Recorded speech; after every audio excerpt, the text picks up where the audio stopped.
Dugaan kasus penggerebekan dan pengerusakan rumah warga di kawasan Wenggahepi Timur, Sampit, Kabupaten Kota Waringin Timur, Kalimantan Tengah berbuntut panjang. Rudianto, pemilik rumah sekaligus ayah dari korban, melaporkan insiden tersebut ke Dewan Adat Dayak Kotim pada Kamis 17 Juli 2025.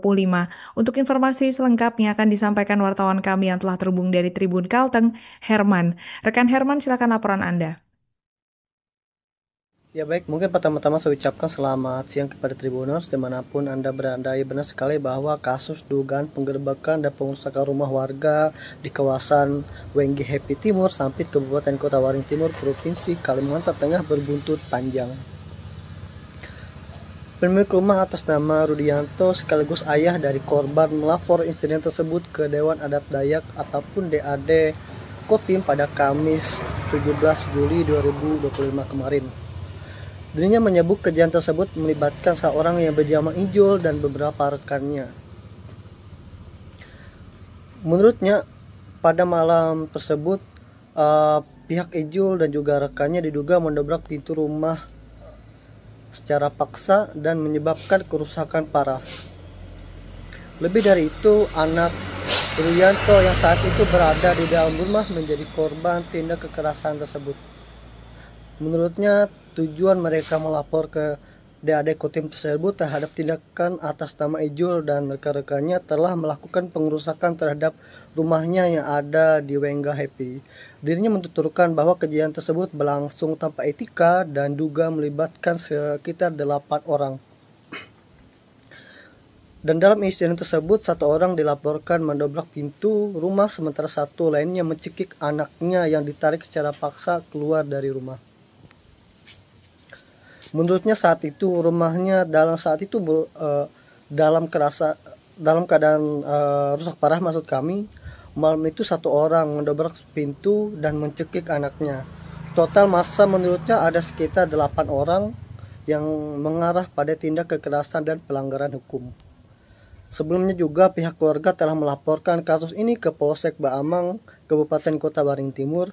Namun laporan tersebut hanya dikategorikan sebagai tindak pidana ringan atau tipiring sehingga keluarga merasa tidak puas dan proses hukum yang berjalan.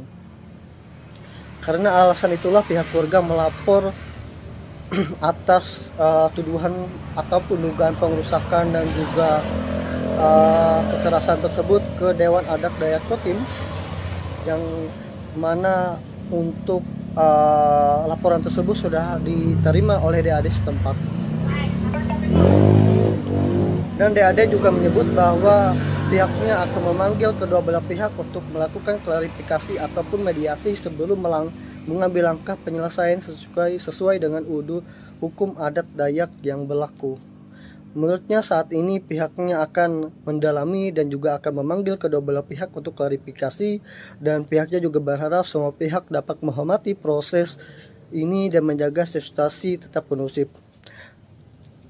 Dan hingga saat ini belum ada pernyataan resmi dari pihak terlapor ataupun oleh Rudianto dan keluarganya. Mungkin sekian yang dapat saya informasikan Tribuners. Saya Herman Saputra, pewarta dari tribunkalteng.com, mengucapkan terima kasih banyak dan sampai jumpa. Sekitar jam 9.30 ada menerima laporan dari saudara kita Rudianto terkait kasus yang dianggap merusak rumah beliau. Nah, kami dari pihak Dewan Adat Kabupaten Waringin Timur, terutama dari Kepala Sekretariat mewakili Ketua Harian Dewan Adat Dayak Kabupaten Kota Waringin Timur telah menerima laporan pada hari ini, dan untuk lebih lanjutnya akan kita pelajari lebih lanjut dulu, dan dalam waktu dekat akan kita proses dan kita panggil kedua belah pihak. Oke, cukup. Download Tribun X sekarang, menghadirkan lokal menjadi Indonesia.